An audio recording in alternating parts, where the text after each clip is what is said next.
அன்பார்ந்த சகோதர சகோதரிகளே, இயேசு கிறிஸ்து நாமத்தினால உங்களை நான் வாழ்த்துகிறேன்.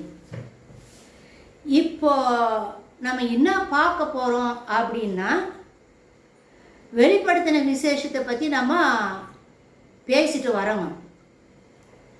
இப்போ அந்தி கிறிஸ்துவை பற்றி கூட நம்ம தெரிஞ்சுக்கணும்.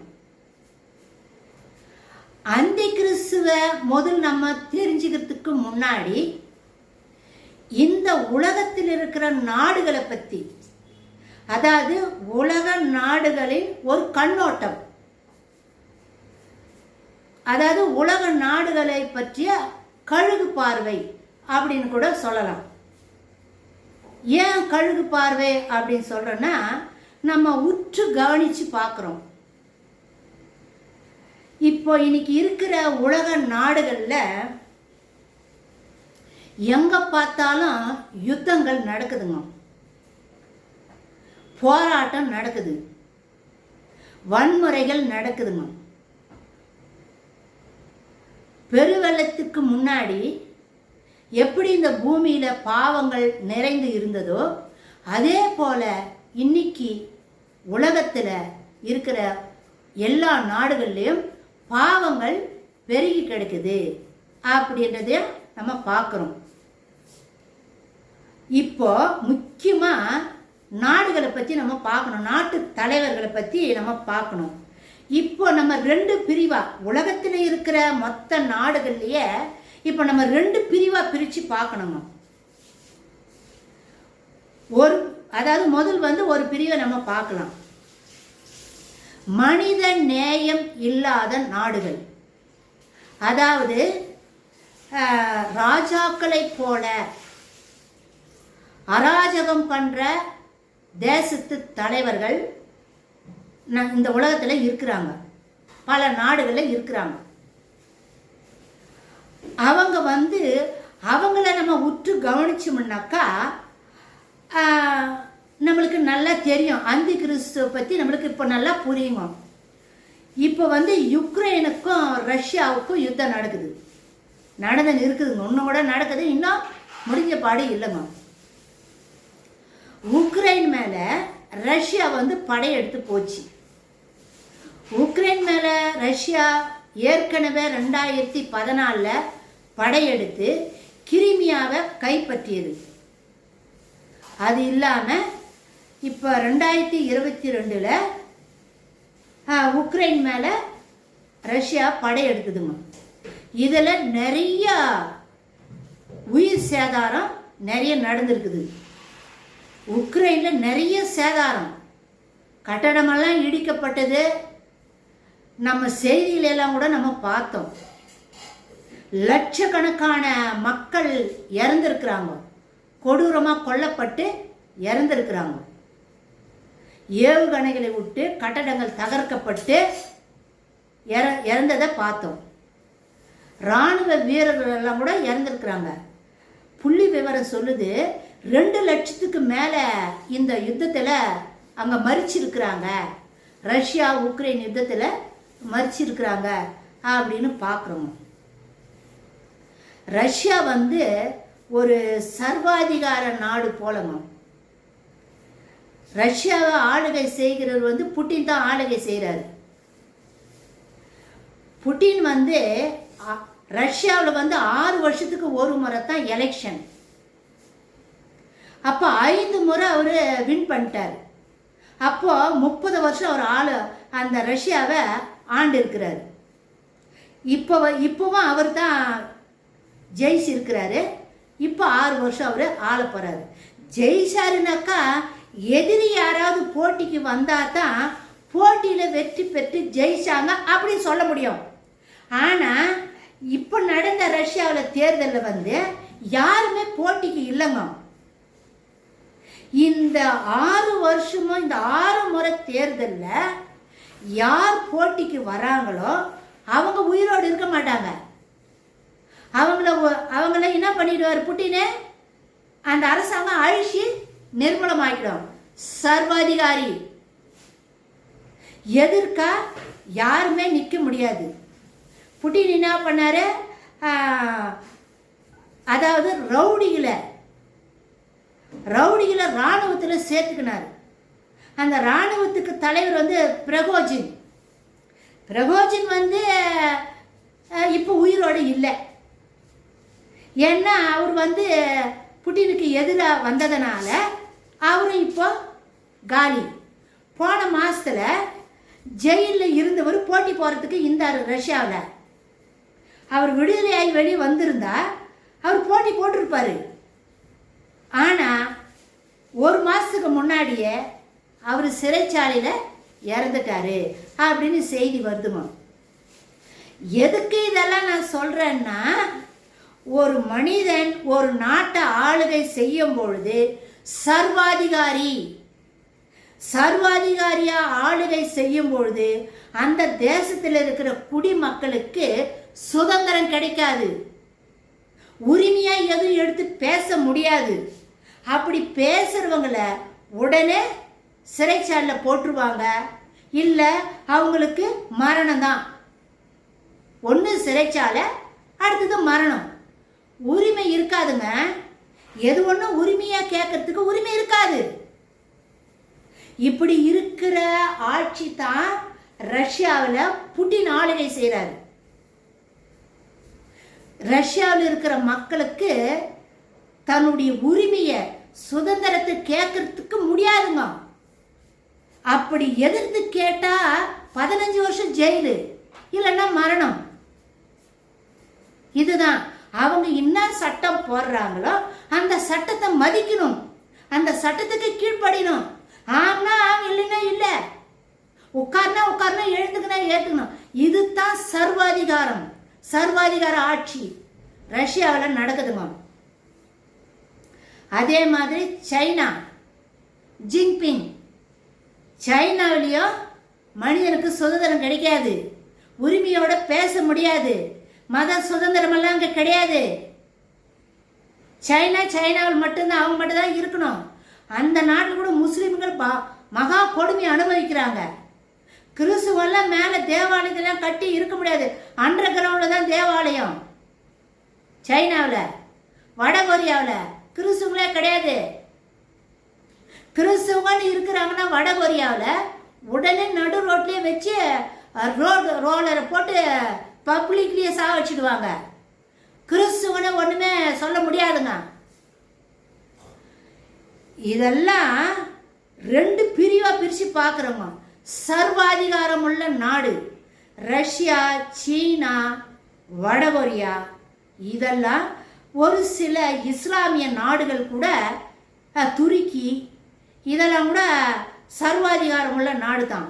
2015 2017 வரைக்கும் துருக்கியில் எர்டோகன் 15 லட்சம் கிறிஸ்துவர்களை வெட்டி குவிச்சாரு. யாராவது கேட்டாங்களா? எவ்வளோ கிறிஸ்துவங்க கண்ணீர் வடித்து அழுந்தாங்க. துருக்கியில் கிறிஸ்துவங்களை கொலை செய்ததுக்காக உலகத்தில் இருக்கிற எல்லா கிறிஸ்தவர்களும் கண்ணீரோடு அழுந்து ஜெபிச்சாங்க. துருக்கியில் கூட சர்வாதிகாரம் தாங்க. அதே போல இன்னைக்கு உலகத்தில் நடக்கிற இந்த யுத்தங்கள் சர்வாதிகார நாடுகள் எல்லாம் ஒன்னா சேர்ந்து பலவீனமாய் இருக்கிற நாடுகளில் ஆயுதங்களை கொடுத்து தூண்டி விட்டு, நீ போய் யுத்தம் பண்ணு, நாங்கள் உங்களுக்கு பின்னாடி இருக்கிறோம், நாங்கள் எல்லாம் பார்த்துக்கிறோம் அப்படின்னு சொல்லிட்டு ஏவி விட்டு யுத்தத்துக்கு அனுப்புகிறாங்க. இது சர்வாதிகாரம் உள்ள நாடுகள் செய்கிற வேலை. இன்னொரு பகுதி மனித சுதந்திரத்தை பாதுகாக்கணும் துடிக்கிற நாடுகள் இன்னொரு பக்கம் இருக்குது. மனித சுதந்திரத்தை பாதுகாக்கணும். இன்னைக்கு காசாவில் கூட யுத்தம் நடக்குதுன்னாக்கா காசாவில் இருக்கிற மக்களுக்கு உரிமை வேணும் அப்படின்னு பல நாடுகள் குரல் கொடுக்குதுமா. ஐநா கூட குரல் கொடுக்குது, மனித சுதந்திரம் வேணும், சுதந்திரம் இல்லாத இருக்கக்கூடாது அப்படின்னு ஐநா கூட இன்னைக்கு பேசுது. அந்த மாதிரி பல நாடுகள் சுதந்திரத்தை பற்றி மனித சுதந்திரத்தை பற்றி பேசுது. மனிதனுக்கு உரிமை இருக்கணும், யாரும் மனிதனுக்கு மனிதன் அடிமை கிடையாது, சுதந்திரமாக வாழணும் அப்படின்னு இன்னொரு பகுதியில் இன்னொரு சைடில் பல நாடுகள் குரல் எழுப்புது. இப்போ இந்த அந்தி கிறிஸ்து எந்த பகுதியிலிருந்து வருவான்? நீங்க உங்களை சிந்திக்கிறதுக்கு நான் சொல்றேங்க. அராஜகம் பண்ற, அட்டுழியம் பண்ற, சர்வாதிகாரி உள்ள நாட்டு சைட்லேருந்து தான் வருவான். அதை இன்னும் டீட்டெயிலா எந்த நாடு என்ன ஏதுன்றத நெபுகாத்நேச்சார் செஞ்ச சிலைக்கு இது பாரு, அதை வச்சு நம்ம பார்க்க போறோம். அப்போ பேசும்போது உங்களுக்கு நல்லா தெளிவாக புரிஞ்சிடும். இப்போ நான் மேலோட்டமாக தான் சொல்கிறோமா, மேலோட்டமாக அப்படி டச் பண்ணி விடுறோமா. அதனால் தயவு செய்து ரஷ்யாவில் இருக்கிற அந்த சர்வாதிகாரமும், சைனாவில் இருக்கிற சர்வாதிகாரமும், வட கொரியாவில் இருக்கிற சர்வாதிகாரமும், துருக்கி நாடு, இன்னும் ஒரு சில இஸ்லாமிய நாடுகள் எல்லாம் சர்வாதிகாரம் உள்ள நாடுகளாக இருக்குது. அந்த நாட்டில் இருக்கிற மக்களுக்கு எந்த ஒரு சுதந்திரமும் கிடையாது, தன் உரிமையை கேட்க முடியாது, அவங்க சொல்றபடி தான் நம்ம செய்யணும். ஏன் தெரியுமா அந்த விஷயத்தை நான் பேசுறேன்? இந்த சூழ்நிலை, இந்த சர்வாதிகாரம் நம்ம இந்தியாவுக்கு வரக்கூடாதுங்க. நம்ம இந்தியாவை பற்றி வெளிநாட்டில் இருக்கிற ஊடகங்களில் செய்திகளை வாசிக்கிறாங்க. என்ன செய்தி வாசிக்கிறாங்க அப்படின்னா, இந்தியா ஒரே நாடு ஒரே தேர்தல் அப்படின்றத கொண்டு வர போறாங்கன்னு வெளிநாட்டுகள் இருக்கிற ஊடகங்களில் பேசுறாங்க. இந்த ஒரே நாடு ஒரே தேர்தல் அப்படின்னு சொல்லி சொன்னா என்ன அர்த்தம் தெரியுங்களா? ஒரே நாடு ஒரே தேர்தல், ஒரு தேர்தல் தான் இந்தியாவில் இருக்கணுமா? இப்போ இந்தியாவில் 2 தேர்தல் நடக்குதுங்க. மாநில தேர்தல் நடக்குது, மத்திய அரசாங்கத்து தேர்தல் நடக்குது. 2 தேர்தல் நடக்குது. மாநிலத்தில் நடக்கிற தேர்தலை முதலமைச்சர்களை நம்ம தேர்ந்தெடுக்கிறோம், எம்எல்ஏக்களை தேர்ந்தெடுக்கிறோம். மத்திய அரசாங்கத்தில் தேர்தல் நடக்குது. அங்கே பிரதம மந்திரியை, மற்ற அமைச்சர்களை தேர்ந்தெடுக்கிறோம், எம்பிக்களை தேர்ந்தெடுக்கிறோம். அது சென்ட்ரல் கவர்மெண்ட் ராஜ்யசபா, மாநில கவர்மெண்ட் லோக்சபா. மாநில சபையில் இருக்கிற மெம்பர்ஸ் எம்எல்ஏக்கள், member of legislative assembly MLA. MP ராஜ்யசபாவில் இருக்கிறவங்க மெம்பர் ஆஃப் பார்லிமெண்ட்.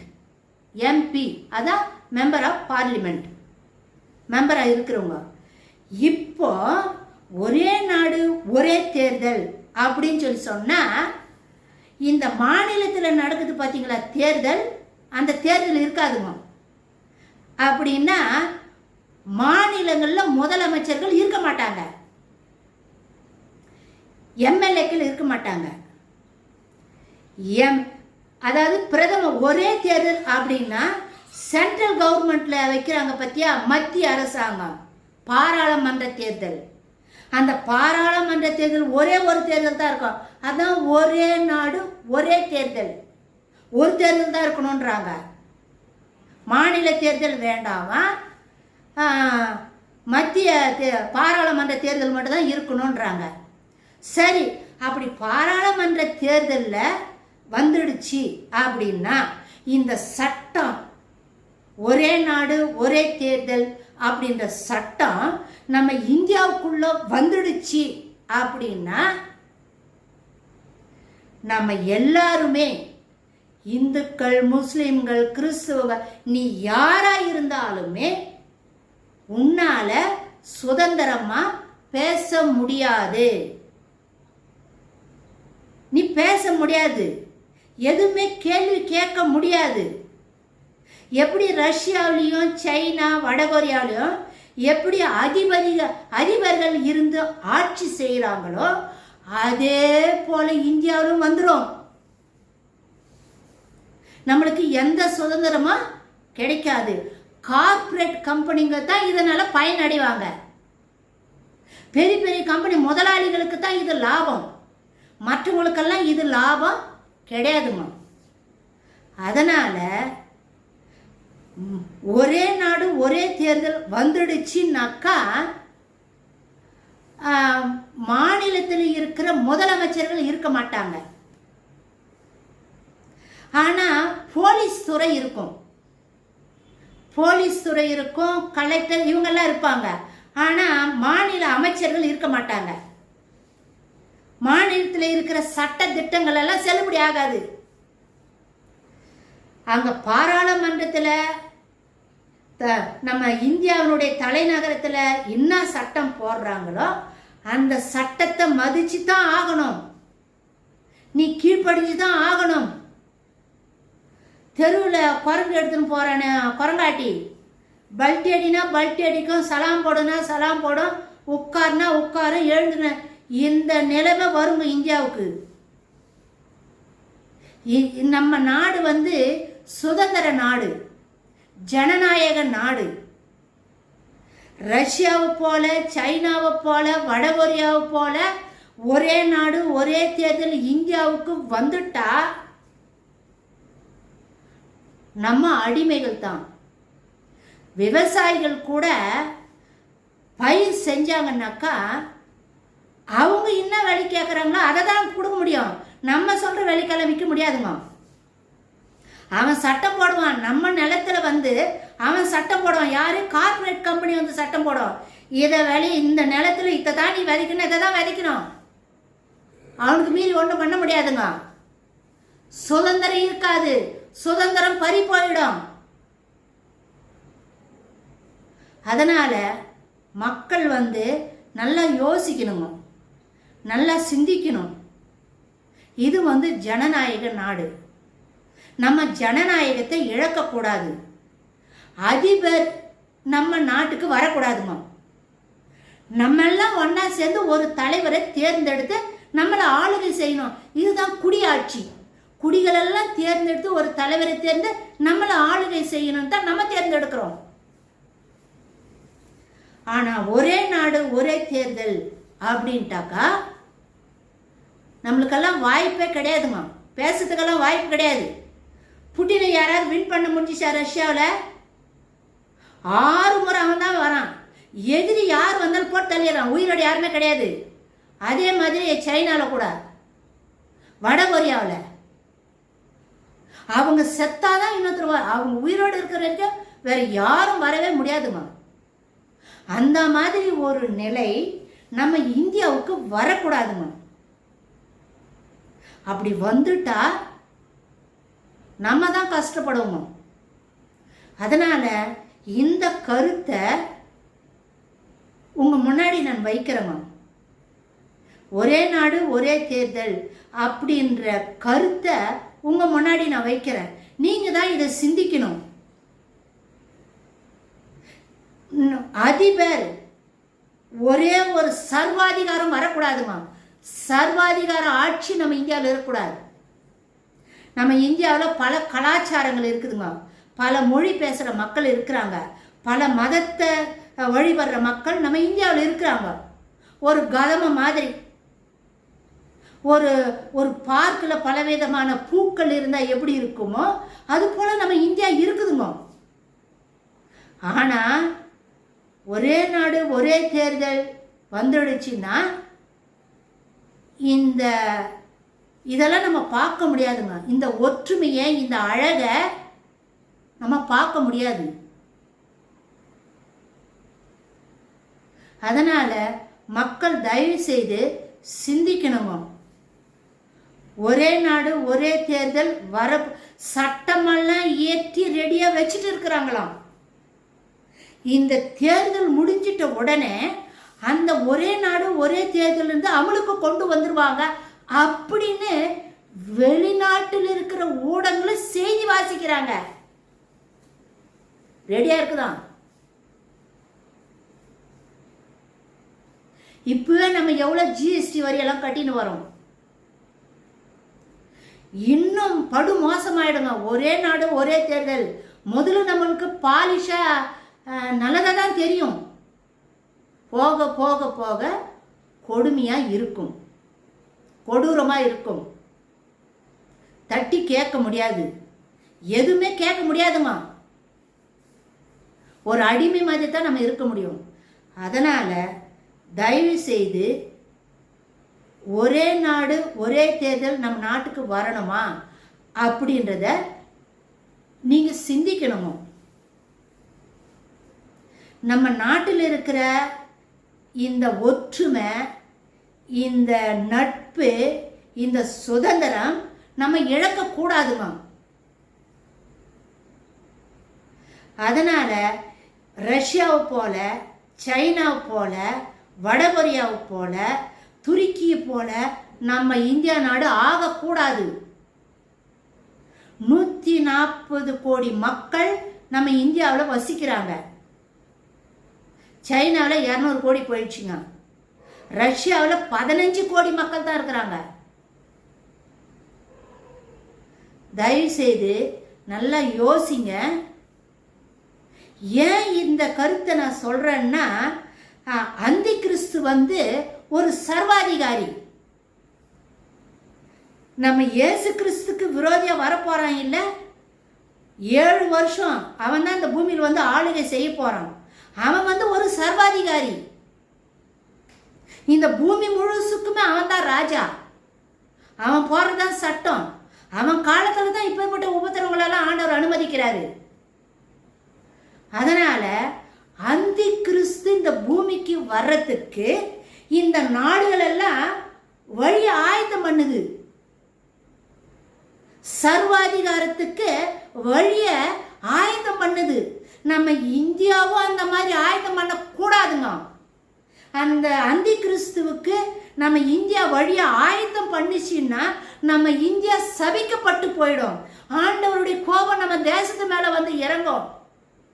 இனி என்னென்ன நடக்க போகுது நம்மளுக்கு தெரியாதுங்க. இயற்கையின் மூலமாக நம்ம இந்தியா தேசத்துல என்னென்ன மாதிரி அழிவுகள் எல்லாம் நம்மளுக்கு தெரியாது.